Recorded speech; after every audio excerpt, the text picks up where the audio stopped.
Eu sou advogado jovem e eu estou falando de jovem para jovem com todos vocês, estudantes, porque parece que foi ontem que eu estava na faculdade estudando e fazendo trabalho científico, fazendo trabalho sobre alguma matéria, fazendo petição no meu estágio na advocacia, no MP, que eu também fiz.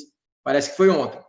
Parece que foi ontem que eu adorava escrever doutrina de todos os assuntos. Surgiu um assunto sobre indenização, sobre dano moral. Eu ia lá e queria explicar o que é dano moral. Eu queria ir lá e explicar por que eu preciso da indenização. Eu queria ir lá e explicar como o doutrinador Pablo Stouze, como o doutrinador Tartucci, como o doutrinador Carlos Roberto Gonçalves, como todos os doutrinadores entendiam sobre aquele assunto. Não, gente, não precisa. Isso a gente faz muito no começo, e eu faço meia culpa, eu faço total culpa quanto a isso, porque é uma insegurança que a gente tem, é normal. A gente quer mostrar conhecimento, e a gente quer mostrar que o que a gente está falando tem fundamento. Mas o fundamento mais simples que a gente tem é a objetividade, realmente. A objetividade e, de forma direta, explicar o porquê que aquele caso cabe indenização. O juiz não precisa saber o que é indenização por dano moral, ele já sabe o que é.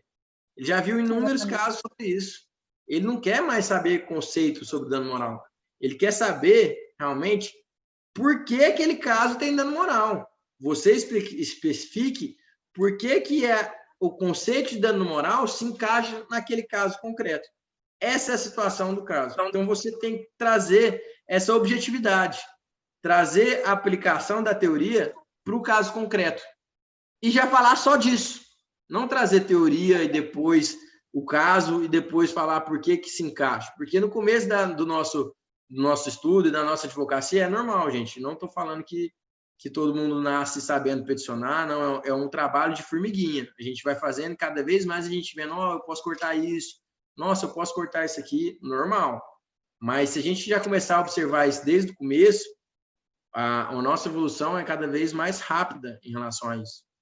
Sobre o que eu vou colocar na minha peça, de fato, é o que eu vou utilizar ali para realizar a defesa ou para realmente requerer algo, pleitear por algo, conhecer o tribunal.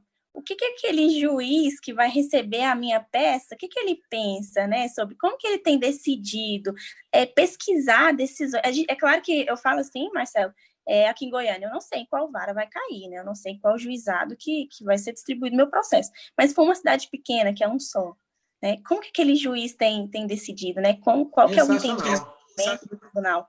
Então, eu acho que isso é válido, né? Isso é muito importante a gente mencionar sobre isso. Se fizer uma pergunta nesse sentido, né? Como que eu devo fazer? O que eu devo fazer? Eu devo pesquisar as decisões? Eu devo pesquisar no tribunal como que ele tem decidido sobre determinado caso? O que você acha sobre maravilhoso isso? Apontamento. Esse é um outro ponto importantíssimo com o advogado. E aí volta, na verdade, para a fórmula de um bom advogado, né? Que é a prática. Então, se você pega um caso concreto, por exemplo, de problema de saúde em relação à negativa de cobertura de tratamento de câncer, você trabalha no tribunal, você está trabalhando dentro da comarca de Goiânia, que vai para o Tribunal de Justiça do Estado de Goiás. Pesquise sobre isso, como é que o tribunal está analisando aquele caso concreto, como é que o tribunal está analisando, qual que é a ação cabível, qual que é a ação que é melhor utilizada, que o tribunal sempre analisa de forma mais procedente. É um mandado de segurança? É uma obrigação de fazer? Como que eu vou levar aquele problema para o caso concreto, para o Poder Judiciário? Isso é importantíssimo. E existe até uma palavra chique, que nada mais é que pesquisa, mas eu concordo, que é a jurimetria, que é você ver como que está sendo analisado aquele caso no tribunal a partir de decisões anteriores. No escritório, a gente fez isso essa semana para analisar um caso de autismo, se existe ou não a cobertura, como o Tribunal de São Paulo está entendendo em relação à cobertura de autista, em relação a tratamento para autista. A gente fez o seguinte, buscou o tratamento na jurisprudência, olhou uma por uma das jurisprudências e viu quais eram concedidos o tratamento e quais não eram concedidos. A partir disso, a gente verificou que 92% eram concedidos o tratamento e apenas 8% não. Poxa, por que 8% não? Aí vem a curiosidade. Vamos ver por que nos 8% não deu certo? que o advogado fez errado? Será que o advogado fez alguma coisa errada? Será que faltou algum documento? Será que faltou um relatório médico? Então, é isso que eu falo em relação ao advogado ser investigador, ser curioso. Você tem que conhecer aquele caso como ninguém. Isso eu falei também um dia desses atrás para algum amigo meu, ou até no meu Instagram. Falei o seguinte: você pega um caso e você vai levar para o juiz e você vai levar para o desembargador, quem que tem a obrigação de saber mais daquele caso? Você ou o juiz que tem 10 mil processos? Você ou o desembargador que tem 20 mil processos? É você é o advogado.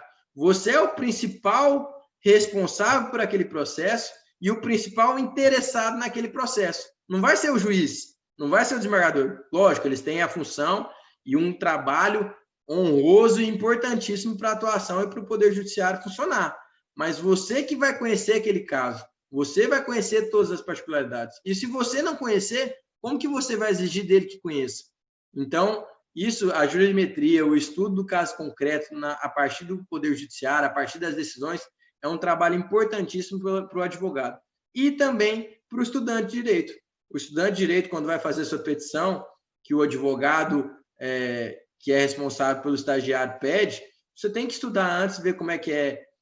Eu aprendo hoje em dia, Tainara, eu vou confessar para vocês, muito mais com os votos que eu leio do Superior Tribunal de Justiça sobre matéria de direito infraconstitucional, que é a matéria que eu atuo, direito privado principalmente, do que lendo doutrina. Por quê? Porque o voto no Superior Tribunal de Justiça, ele traz os dois, e de uma forma que é aplicado no caso concreto e atual. Então, por exemplo, se eu vou mexer com cobertura de saúde ou cobertura de seguro de vida, cobertura de seguro de bens móveis, é muito melhor eu analisar a jurisprudência do STJ, que vai ter um voto concreto com fundamentos jurídicos atuais, jurisprudência, doutrina, e aí eu vou conseguir aprender sobre aquele assunto. Então, eu sugiro sempre que faça esse estudo prévio de jurisprudência, de leitura de voto, que é um momento e uma forma de aprendizado muito eficaz.